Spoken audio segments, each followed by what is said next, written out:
talking to you, but I'm talking to those who perhaps are not even on social media and all of that. Today, we all have a voice. I'm working on a piece now, the kingdom, kings and kingdom. We have the kingdom of God, we have the kingdom of this world, the kingdom of the flesh, and the kingdom of darkness, or of the devil. So, if you remember, Bishop Joshua said, choose ye this day whom you will serve, the Lord, and how to serve the Lord. That's out of the Bible. And then we had founding fathers in this nation we call America, who feared God enough to structure government according to the Ten Commandments. And here we are all these years later now, wondering what in the world is going on, especially in America. So we all have an obligation, we all have a responsibility to speak truth and to live truth. Many of your listeners, and I don't want to insult anybody, perhaps never even took a serious look at what the Constitution of the United States is or what it looks like. That's almost like the Christian who found one or two Bible scriptures and could quote them very good and could get dressed up and go to church on Sunday, but never read the Bible all the way through.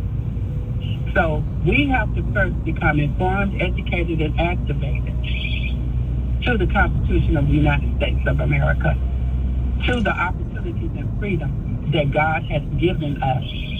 And then every day in a positive way, we have to uphold these truths to be self-evident. Not get angry with each other and get on social media. I'm unfriended so-and-so because they're going to vote for such and such. That's not what I'm talking about. I'm talking about positively using the God-given influence that each of us has, and everybody has influence, at least over him or herself, if nobody else. So what's happening in America right now, we have forgotten. We have forgotten how blessed we are and how to share these blessings. To me, that's what's spiritually wrong in America. That's why we've got transgender surgeries, somebody trying to pass out abortion pills now that'll leave a mother devastated and alone while she's losing the life of her child. Why we've got border crossings of desperate people coming to a nation where violence is already erupting, while school shootings. And this is the last one I'm going to get to. You did ask me, but school shootings, for example. Everybody says, take all the guns. Guns are bad.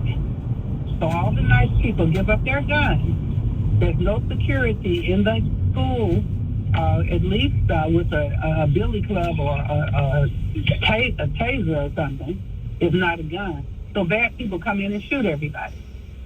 We've got to keep our constitutional freedoms to bear arms to protect ourselves, to speak freely, to worship and believe God or not believe God. We've got to not let our biological women be overtaken by biological men who say they're women so that they can take their wards away from the women. I'm going to stop. I'll come up. Go ahead, bitch. Well, look. That leads me to the next question I want to ask you. Obviously, you come from a wonderful family. Your uncle, in my view, is one of the most important figures in American history. You know, you don't have to do any of this. You don't have to get involved in any of this. You don't have to speak up.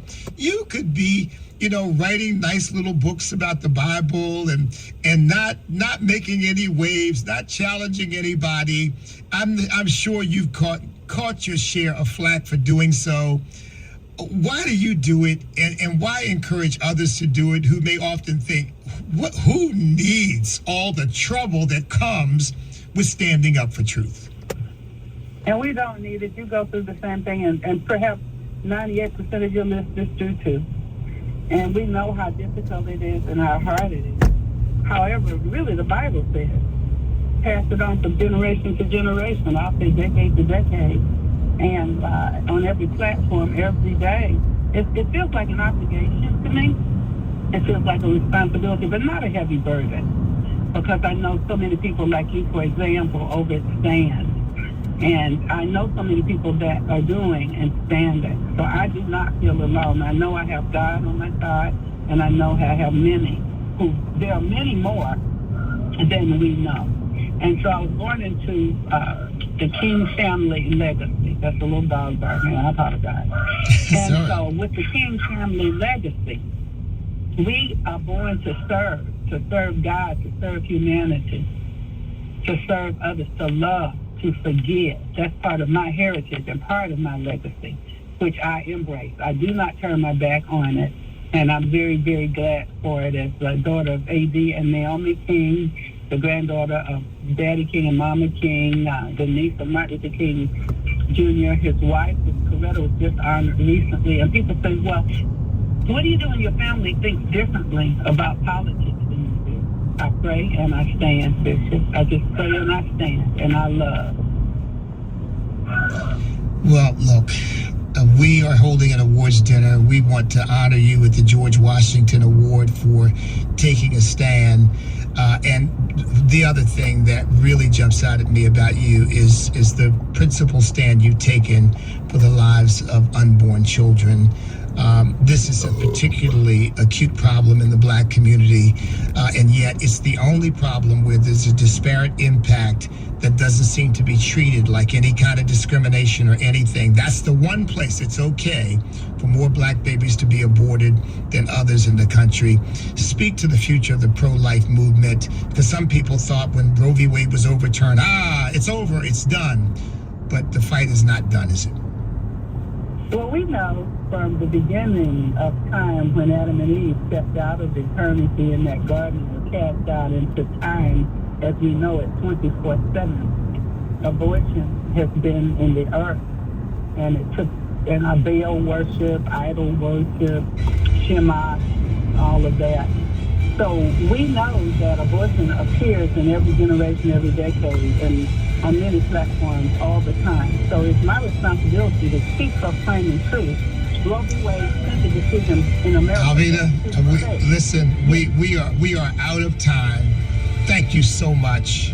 God bless you.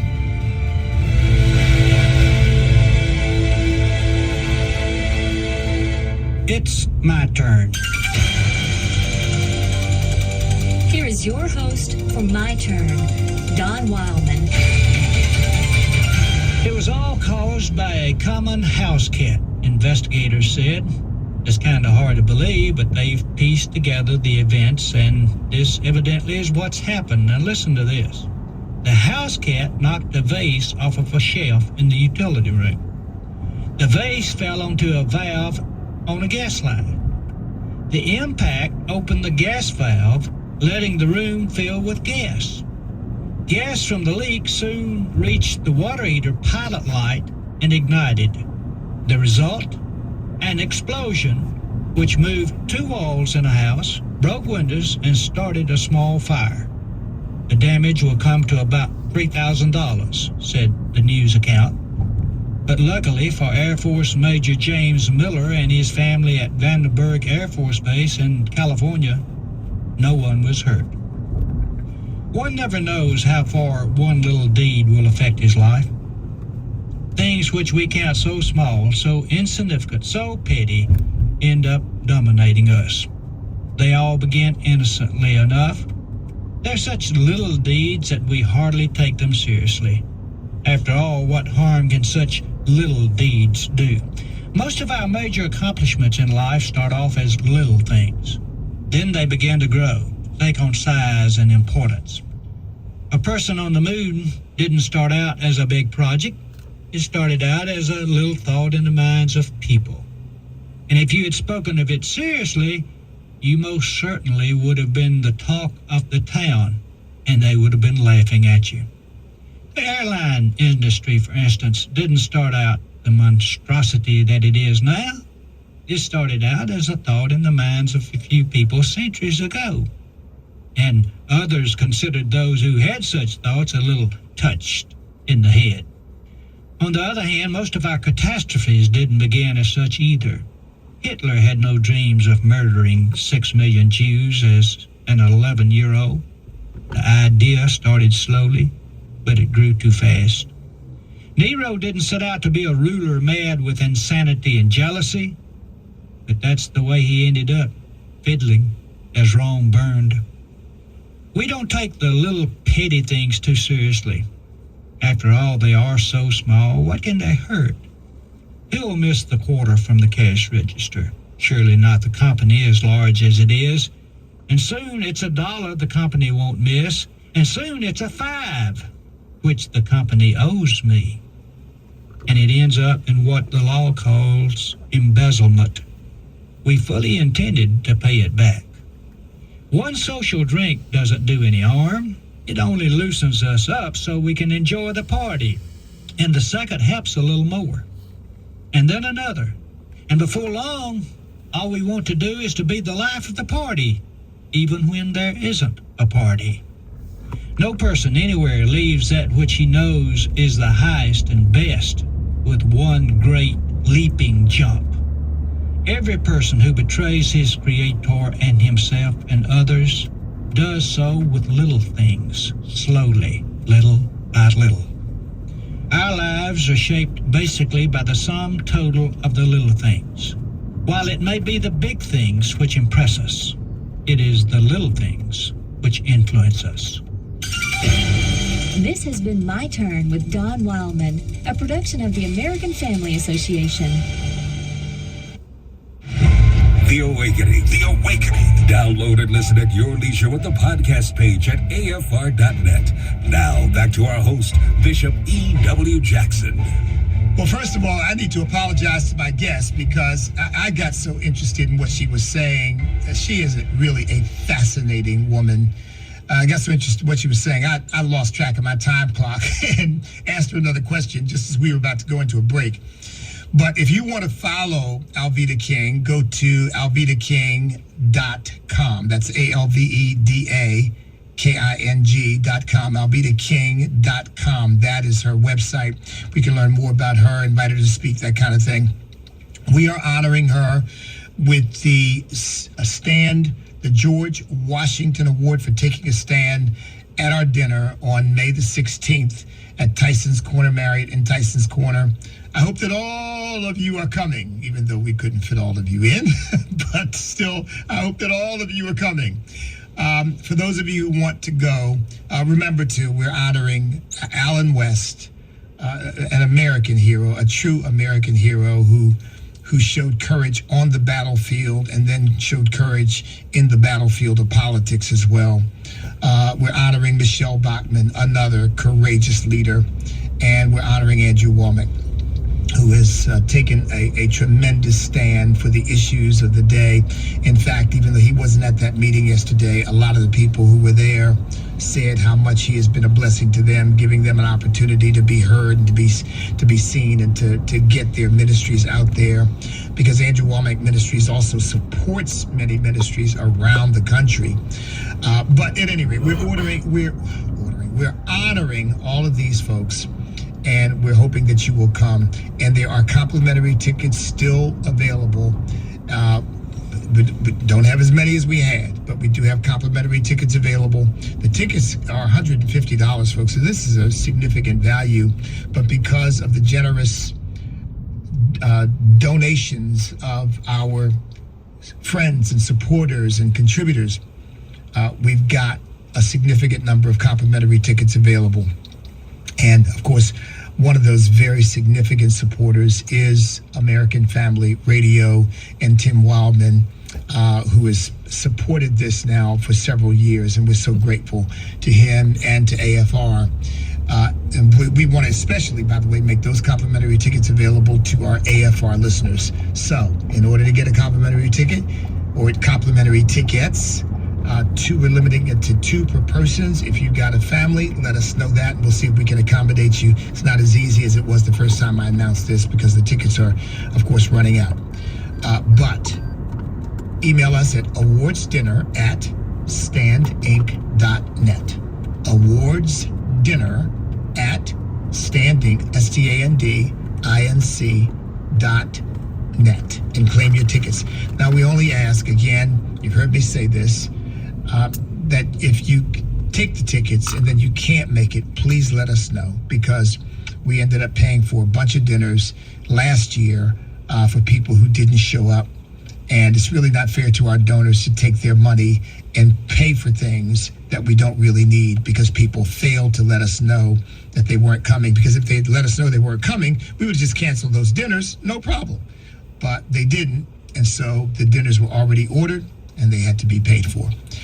All right, well, with that out of the way, don't forget too, folks, my book, Sweet Land of Liberty, available on our website as well. If you sign up as a Patriot, available wherever books are sold, sign up as a Patriot partner.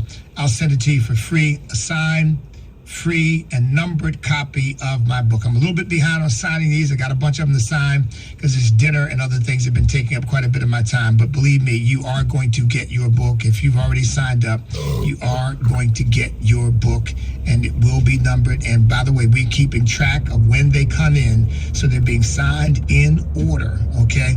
So that you are not going to be cheated of the number to which you're entitled. Go to stayinamerica.us to sign up as a Patriot partner for a minimum of $25 a month, and I'll send you a free signed copy of the book.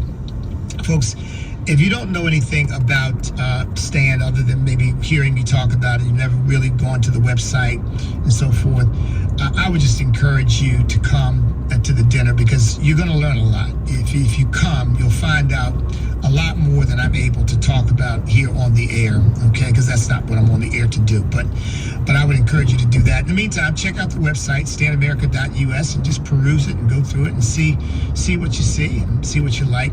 Our Forgotten Children project is a big deal right now because we started this in 2020 when the Defund the Police movement began, and we have 327 murdered children on a gallery of forgotten children, and we're going to be talking a lot about what we need to do to save the lives of these children. Okay, all right, with that aside, folks, so we got a big external threat to our country, and that big external threat, much more than Russia, is the Communist Chinese Party. And I think you all know, right, that Xi Jinping is setting himself up to be God. He is cracking down hard on all religions in China because he doesn't want any religion but the worship of Xi Jinping. And so Christians are under siege right now. Did you hear about this boat of Christian refugees coming from China who managed to escape China through trying to get into South Korea? They wouldn't let them in, which is really a sad commentary. But they were finally able to make their way to the United States of America, and they were granted asylum. And I'm elated by that. See, folks, this idea that somehow criticism of China is racist is just another one of these propagandistic lies out of the pit of hell that these Democrats and leftists have come up with. I've said many times, we love the people of China. We don't hate them, but we do hate that regime and what it stands for, because it is evil, it is murderous, it denies the fundamental sacredness of the individual, and it needs to come to an end. And I'm just believing God that will come to an end the way the Soviet Union did. It'll collapse on itself, that it won't come to an end because we have to engage in a fight to bring it to an end. That is my prayer. Lord knows I'm not interested in going to war with China or anybody else for that matter. But I said we need to be on a war footing psychologically, because I think that that's where they are. And instead, we're inviting them in. We're rolling out the red carpet for our enemy.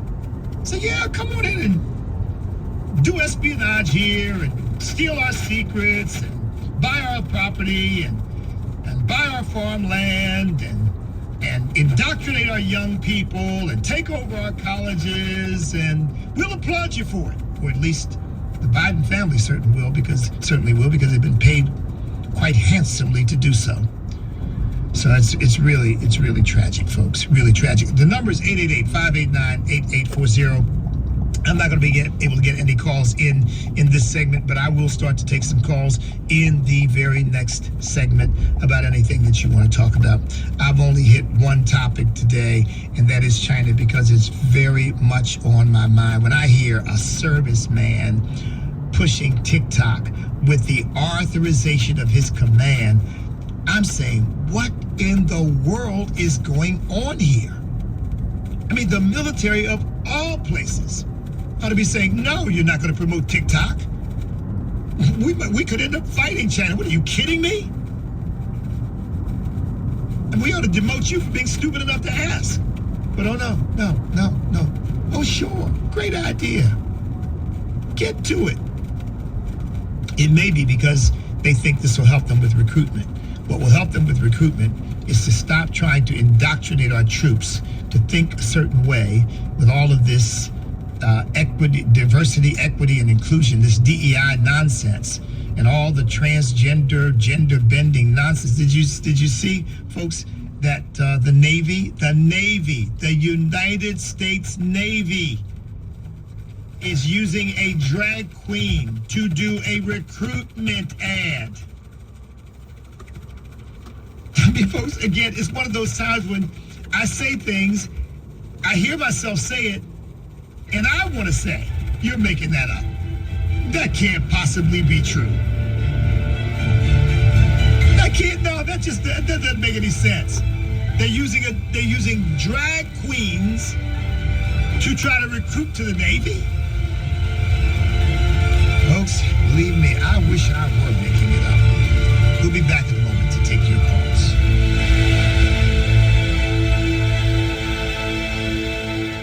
What does the American Family Association stand for? We believe true morality flows from biblical principles and directs people to the manner in which God intends them to live. These values and more are part of our mission to inform, equip, and activate individuals to strengthen the moral foundations of our culture. We also support the church. We want to be a leading organization in biblical worldview training for cultural transformation. Thank you for standing with us as we seek to stop the erosion of godly values.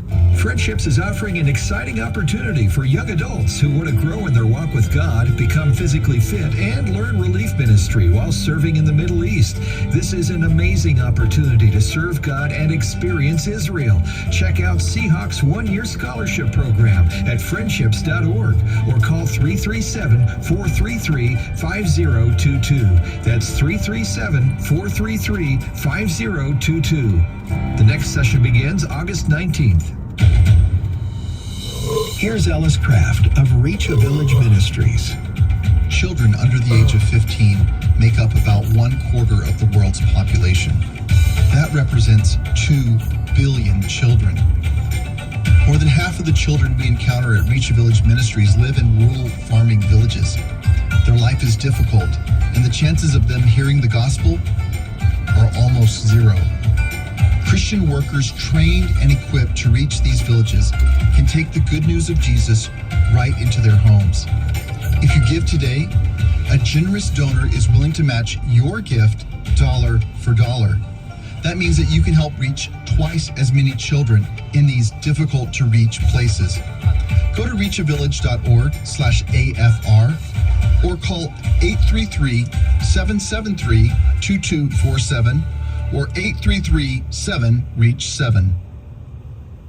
Persecuted believers in Asia, they love their enemies and they count it all joy to suffer for the Lord Jesus. This is Bible League International. In China, Pastor Katsu was badly beaten. The thing they did to him is ask him to face the wall, and they struck him chest and his back, and it was very painful. He said afterwards he lay in bed for 3 days that he could not get up. So he said the suffering is really, really hard, but the fruit is sweet. It's a joy of God. Pastor Katsu can say the suffering is sweet because days later his interrogator showed up at his doorstep with a question: why were you at such peace when we were beating you? So he would open his door, open his Mandarin Bible, and lead this man to Christ. Together they have seen thousands come to Christ in China where Bibles are scarce. You and your family can bless these Bibleless believers in China and all across Asia at only $5 a Bible. $100 sends 20. Call 800-YES-WORD. 800-YES-WORD or give at sendbiblesnow.org. Sendbiblesnow.org. Back to the Awakening with Bishop E.W. Jackson on American Family Radio.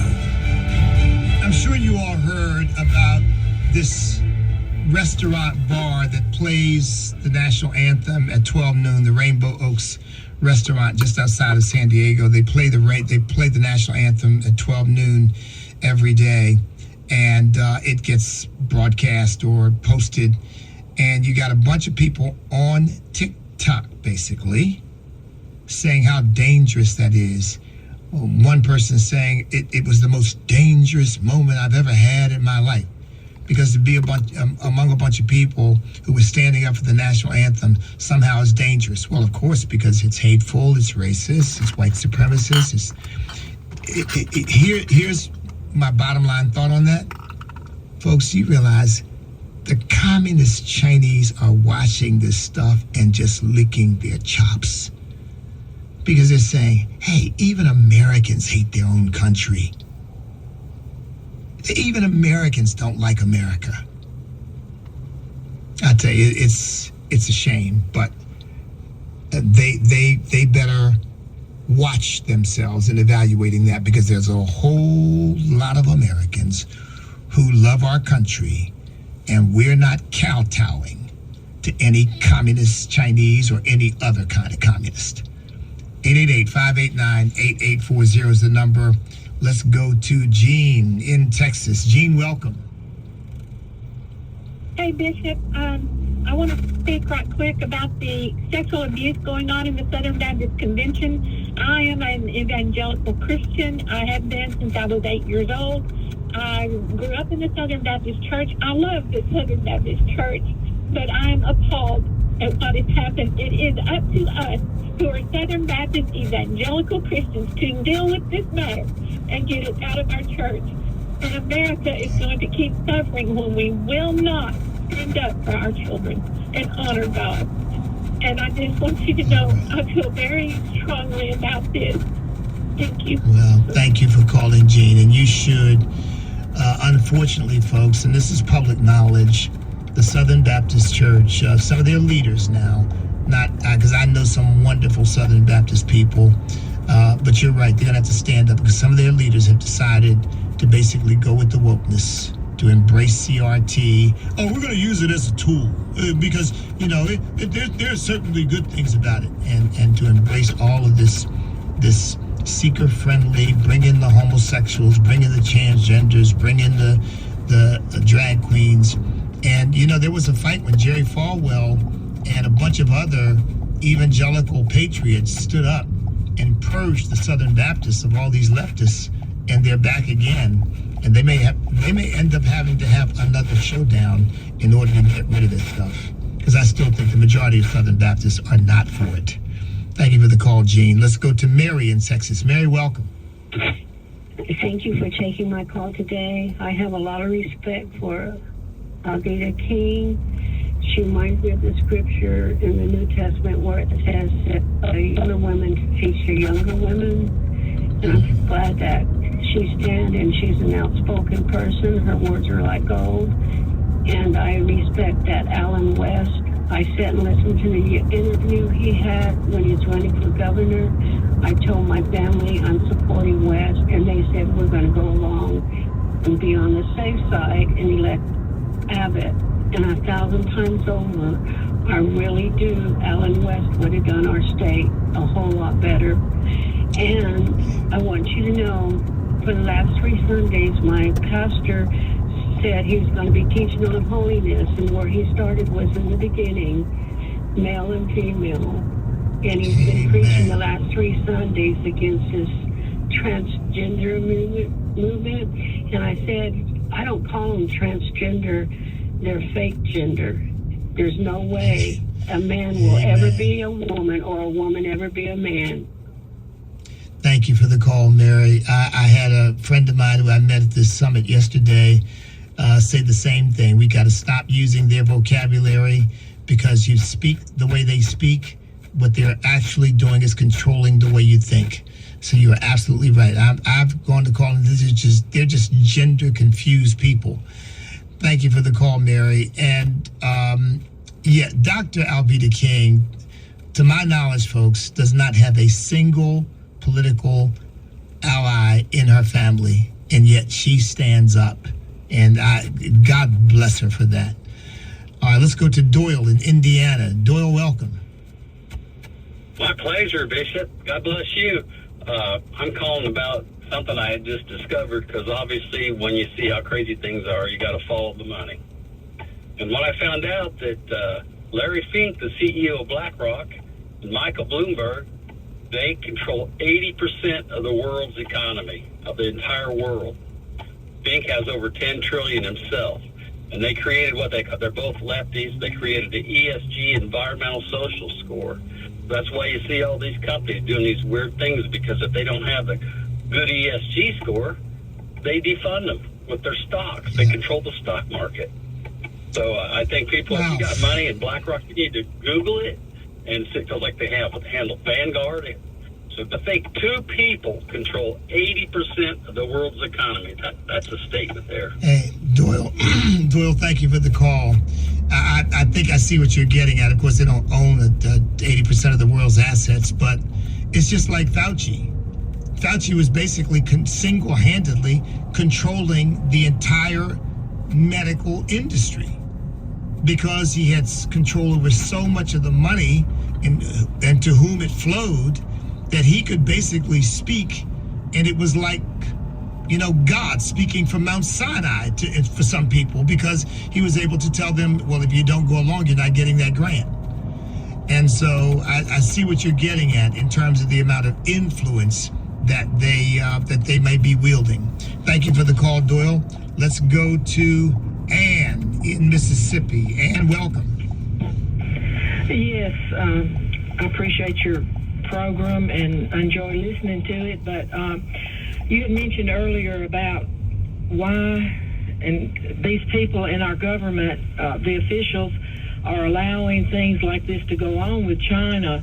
And I've just come up with just one conclusion. I remember in the 60s we heard about spies and members of the CCP, the Communist China Party, being among the government officials in the U.S., and their goal is to conquer us, and they said they could do it without firing one shot. And I'm sure since the 60s, which was a long time ago, there's been more and more communist people infiltrating, and a lot of people probably don't even know it, most people. Yeah. And Joe Biden and his son may be part of that too. I wouldn't be a bit surprised. And yeah, I think you're referring to the Soviet Union, and you're absolutely right. They had infiltrated our country in a major way.